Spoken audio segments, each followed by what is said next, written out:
बिस्मिल्लाहिर्रहमानिर्रहीम। Technical jobs info 1.0 में खुश आमदीद। अस्सलाम वालेकुम। सिंध पुलिस डिपार्टमेंट STS भर्ती मालूमात।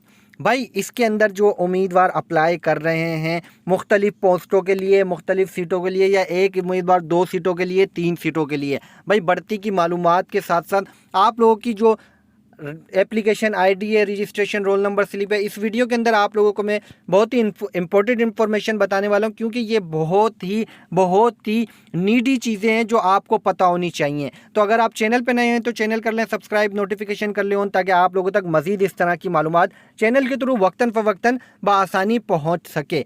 अब भाई बात करते हैं सिंध पुलिस में STS जो भर्तियां कर रहा है, रिक्रूटमेंट कर रहा है, उसकी रोल नंबर स्लिप की मालूमात। भाई आप लोगों की जो रोल नंबर स्लिप है उसी के साथ साथ आप रजिस्ट्रेशन आईडी, जब आप लोग अप्लाई कर रहे हैं तो आप लोगों की एक एप्लीकेशन आईडी बन रही है, रजिस्ट्रेशन आईडी बन रही है। लेकिन क्या ये जो रजिस्ट्रेशन आईडी है यही आप लोगों की रोल नंबर स्लिप होगी? तो भाई ऐसा नहीं है, ऐसा बिल्कुल भी नहीं है। आप लोगों की एक अलग से रोल नंबर स्लिप जनरेट होगी जिसका आपको मैसेज भी आएगा। आपको मैसेज जब आएगा और उसके जो है एक स्टेटस भी लगाया जाएगा, जब आपको मैसेज आएगा तो आपके साथ उस पर लिंक भी आएगा। वो आपकी एप्लीकेशन जो आईडी, रजिस्ट्रेशन आईडी होगी, उसी को आप फॉर्म को खोलेंगे तो वहीं से आप लोगों की जो NIC नंबर डाल के अब अपनी रोल नंबर स्लिप डाउनलोड करेंगे तो इस तरह से आपकी रोल नंबर स्लिप आएगी और हर प्रोसेस की आपकी रोल नंबर स्लिप आएगी। मिसाल के तौर पर आपका रिटर्न टेस्ट होगा, टेस्ट वेन्यू, टेस्ट डेट, सारी चीज़ें उसके ऊपर आएंगी।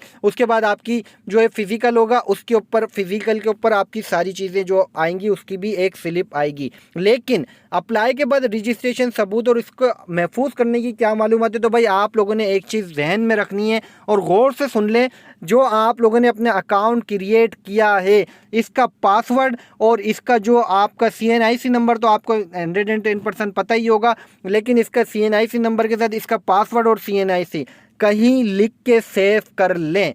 क्योंकि अगर आप ये नहीं करते, महफूज नहीं करते, तो उसके अंदर, इस अकाउंट के अंदर आपका एप्लीकेशन फॉर्म है और इसी एप्लीकेशन फॉर्म को आपने संभाल के रखना है अपनी आखिरी जो आपका प्रोसेस होगा उस तक, क्योंकि ये अकाउंट बन चुका है। ये अकाउंट आपके बाद में भी काम आएगा। अगर STS के थ्रू आप लोगों ने अप्लाई करना हुआ तो फिर इस अकाउंट की आपको ज़रूरत पड़ेगी, क्योंकि आपके NIC पे बना हुआ है। बाद में फिर अगर आप लोगों की मज़ीद रिक्रूटमेंट आई तो फिर आपके लिए प्रॉब्लम होगी, मैं आपको बता रहा हूँ। इसलिए आप लोग गलती बिल्कुल भी ना करना। ये आईडी और पासवर्ड याद रखना है आपने। अब ये आप लोगों का असासा बन गया है, समझ लें, इसको महफूज कर लें। अब चांसेस यही है अगर आगे भी रिक्रूटमेंट STS के थ्रू हुई तो फिर आप लोगों को ऑनलाइन अप्लाई करना पड़ेगा, तो इसी अकाउंट पे करेंगे। क्योंकि बहुत सारे उम्मीदवारों का सवाल आ रहा है, सर हमने अकाउंट पहले बनाया था जब टीचर्स की भर्तियां आई थी तो हम लोगों ने इस पर अकाउंट बनाया था, अब हम आईडी और पासवर्ड भूल गए, अब हम डाल रहे हैं तो यहाँ पे कुछ हो ही नहीं रहा और हमारा नया अकाउंट भी नहीं बन रहा। तो भाई आप लोगों के साथ भी ये गलतियाँ हो सकती हैं,